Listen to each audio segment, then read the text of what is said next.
د ترکیه یو کس وایي چې زما مالک مکان زما کرایه سیوا کړله، هغه کرایه ما نشوه برداشت کولی، نو د روډ په غاړه ما جومپړۍ ولګوله او په هغه کې ژوند کوم. خو د حیرانکون خبره دا ده چې هغه مالک مکان هم زما سره په دغه جومپړۍ کې او په دغه خیمه کې اوس ژوند کوي، چې مالک مکان دی خپل کور هم دی، د کرایه کور هم دی، بل چاته په کرایه باندې ورکړی، او هغه کس خپل کرایهدار د کور وباسي او بیا رالګي هم د هغه کرایهدار سره د جومپړۍ کې د روډ په غاړه باندې ژوند کوي. قصه داسې ده، دغه کس په سوشل میډیا باندې یو پوسټ وکړو چې زما مالک مکان زه د کور راوویستم او زما کرایه سیوا کړله، خو هغه کرایه ما برداشت کولی نه شوله او زما څه پیسې نه وې. هغه مالک مکان رالی، زما ټوټل چې کوم د کور سامان و هغه د کور نه راله هم بهر کو او زه د کوره هم وویستلم. ما د روډ په غاړه باندې یو جومپړۍ ولګوله او په هغه جومپړۍ کې مې ژوند شروع کړو.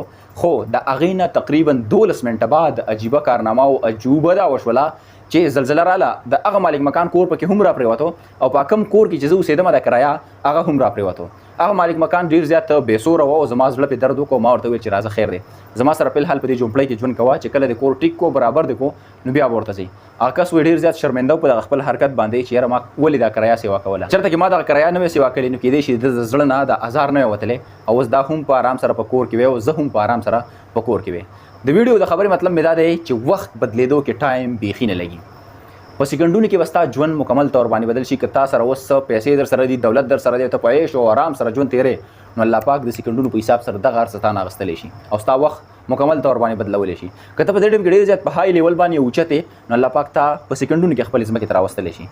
او که ته ډېر زیات غریب ولې نه یې، خو الله پاک چې وغواړي او ته په دغه حال باندې د الله نه شکر وباسې، ستا مقام، ستا دولت، بینک بیلنس به په سکندونو کې سیوا کړي. د چا سره هم چېرته کې ناانصافي مه کوئ، ورنه الله پاک چې بیا فیصله کوي نو هغه ډېره زیاته بیا د انصاف فیصله کوي.